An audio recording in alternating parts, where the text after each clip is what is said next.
So welcome to today's Greater Life CoffeeCast. And today my question is, are you choosing your adventure? And you may be like, well, George, what's that got to do with the pillar of home, as today is our focus for today is the pillar of home? What has choosing adventure got to do with it? And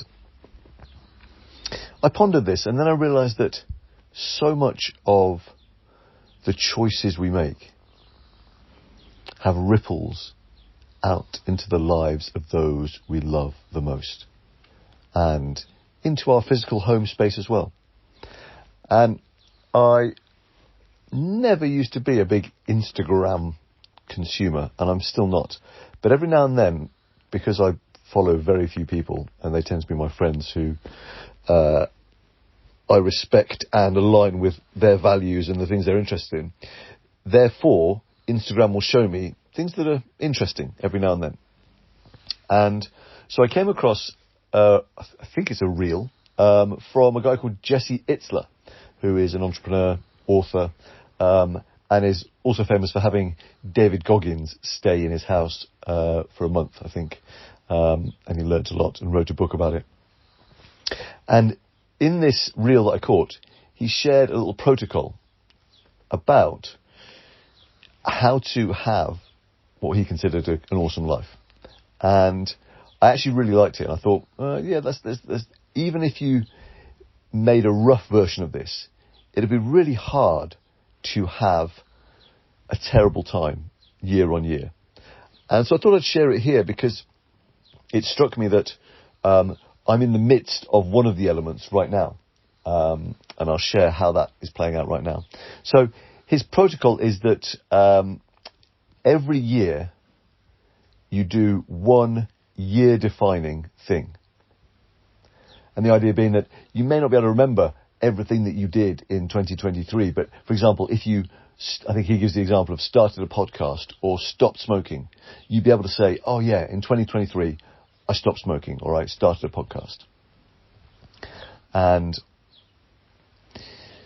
for example, in 2022, I started Greater Life with Mike. So that's, it's a year-defining thing. And in 2023, I launched my Greater Life Adventures mini breaks, and I'm going to be sharing more about that in the coming months. But obviously over the last 3 months, I've been getting my house ready to both Airbnb, but also welcome potential Greater Life members who are exploring what they want their third phase of life to be. And so, my year-defining thing has been getting my house ready to welcome people for Greater Life Adventures, and indeed too, by the end of 2023, have offered and delivered at least one Greater Life Adventure. So he says, do one year-defining thing. And so I guess my question is, have you done that yet? Or is it still to be done? Right? Is there a year-defining thing where you look back on 2023 and go, I did that?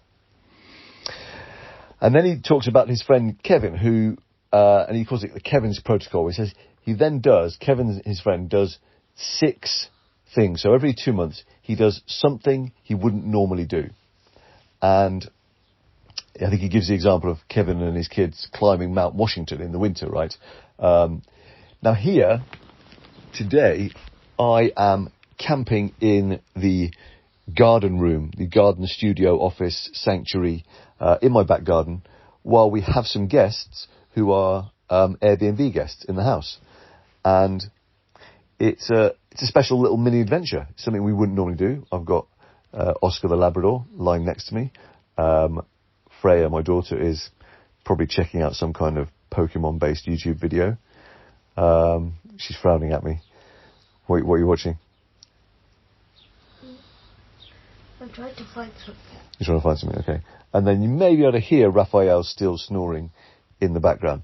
And previously, due to me not holding my ground and honouring my values as I wanted to in the past, likely because I was stuck in a fairly hefty trauma response, I allowed an ex from a while ago to inhibit the kids from coming into the garden room. And I look back with some real, some real shame on that, because it wasn't aligned with who I want to be. And so the kids never really spent much time in the garden room, and now they're camping. So we are doing something we wouldn't normally do. Last night we watched a film and we ate Cocoa Pops, and it was awesome. And so the protocol so far is 1 year defining thing. 6, I wouldn't normally do that, mini adventures.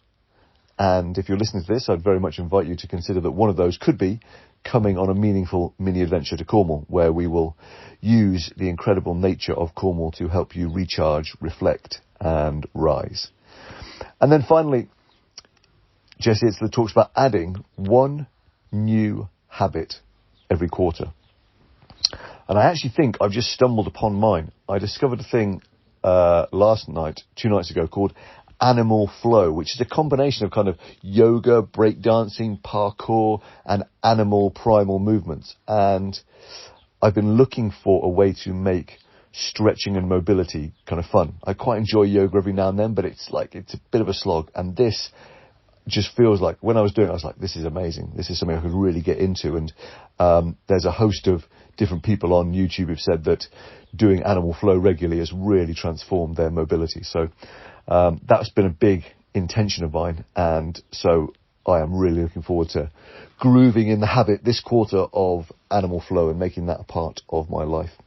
So what is a habit for this quarter that you could build in? And I know that in these coffee casts and in the articles we've spoken a lot about the power of BJ Fogg's tiny habits methodology. So if there's something you would like to achieve but you don't even necessarily know how you could do the whole thing, what is a tiny starting habit that this quarter you could definitely get going? All right. So that is the Itzler protocol, and I really liked it. 1 year defining thing. 6, I wouldn't normally do this, mini adventures throughout the year, and then 1 new habit every quarter. And like I say, I share this in the pillar of home, because setting up your year like that, creating a year with such powerful intention and focus, has to impact in a beneficial way those you love. You'll probably do things through the protocol with your friends, your closest friends. And of course, your physical space, your home, is going to be a key base from which you launch yourself into a year that is rich and beautiful. So, what is your 1 year defining thing? And given that we've got just under half the year left, what are 3 little mini adventures that you could do that you wouldn't normally do, that you could do every couple of months? And then finally, what are 2 new habits that you could really anchor in for the rest of this year that could change the course of the rest of your life? All right. I'll see you tomorrow.